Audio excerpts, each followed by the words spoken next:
Oh, welcome all of you. So in this video we will talk about nanoplastic detection. So recent studies research has revealed some techniques which able to detect the nanoplastics which is in Brownian motions in air, like which is suspended in air. And first of all we understand like what is the nanoplastics, like how it's suspended in air. So we already aware of that the whole world is get polluted with the plastics, and plastics, LD50, not LD50, like their average life is higher, like the biodegradation's average life is very high.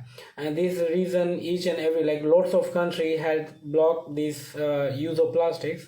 And some specific grade of plastic they have used, like some copolymer with some natural polymer, so it can degrade a little bit faster. Yeah, but the plastic is why plastic is a major important in the earlier days or earlier years, like because having a very good tensile strength and with a very light in weight. So this is why the plastic get famous. So plastic having the three like phthalate compounds, and basically these phthalates having the three different kind, the terphthalate and isothalate, and yeah, so these are the three similar because there are the three isomer, actually these having some para, ortho and meta, this kind of configurations they have. So basically, and even in my masters I have done that work, so I had work on isothalate. So these are the phthalate, and phthalate compound is very toxic, and especially the isothalate is very very toxic. So yeah, definitely some other video we'll talk about. But so basically these are the phthalate compound, and this phthalate compound with the time they leaches out from the plastics. That is the first thing. So once this phthalate compound leaches out from these plastics, the plastics fragility get increases. So plastics decomposes in different portions or some chunks, and some even the particles. Now when they degrade it inside the soil or some maybe in the water, so they somehow comes out in a air by after getting degraded in a molecular level. So this gets suspended where is the microparticle, the microplastic form, or even the microplastic when it degraded so far up to the nanoplastic forms. So in nano size forms, like nano size I'm talking about 200 nanometers. So 1 nanometer is 10 raised to power minus 10 meter. So when they comes into that size, then that where these become very light. So once they become very light, so it's very easy to get suspended in a air. So these are always having the Brownian motions there. They're suspended in air wherever the plastics material decomposes in a higher amount.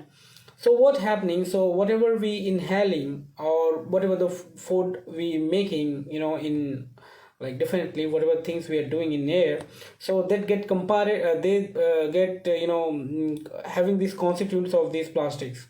So not only by inhaling air we we have this nanoplastic inside our body, but apart from that the food or some street vendors who making such kind of foods in open air, in polluted airs, so those foods also contain such kind of nanoplastics and microplastic inside the food. So and we are taking those foods also, so not only by air but even by food also they comes inside the body. And apart from that, so many surveys comes into the plastic form, so where also we so one thing we should always avoid, like we never take food in a like hot food in a plastic containers, because that high temperature or that temperature leads to leaching out some plastic material from this plastic container, so it comes into the food and then from inside our body. So it is very easy to detect the purity of air at some particular region, especially if there is a hospitals and the patients is asthmatic patients or some patients having some lungs issues, at least, so some maybe some specific areas where we really need to take care. Those air should be purified, or those air should devoid of any kind of nanoplastics or microplastic inside the airs. So this is the one of the need, and then scientists feel that, and they develop some kind of detecting sensors which can sniff these nanoplastics. And actually this detecting molecules itself is a carbon dots. So yeah, so these are the carbon dots.